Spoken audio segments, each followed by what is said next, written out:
Sa bawat pagsubok, may pag-ibig na nagbibigay lakas at pag-asa. Ito ang kwento ni Jose, isang lalaki na sa kabila ng sakit, ay nagpakita ng pusong handang pasanin ang bigat ng iba.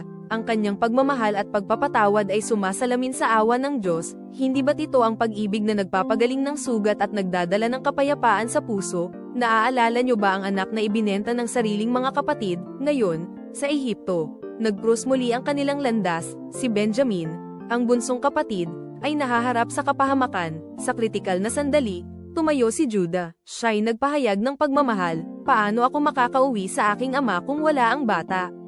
Genesis Kapitulo 44 versikulo 34. Ito ay pahayag ng kahandaang pasanin ng bigat ng iba. Ang mga salita ni Judah ay nagpakita kay Jose ng tunay na pagbabago sa puso ng kanyang mga kapatid. Ito ang pag-ibig na nagpatawad, nagkaisa, at nagpagaling. Tulad ni Kristo na nagdala ng ating mga pasanin, si Jose ay nagpakita ng ganitong pagmamahal. Ang kanyang balikat ay nagdala ng bigat ng pamilya, nagpakita ng walang hanggang awa. Naway tayo rin ay maging tulad ni Jose, handang magdala ng pasanin ng iba.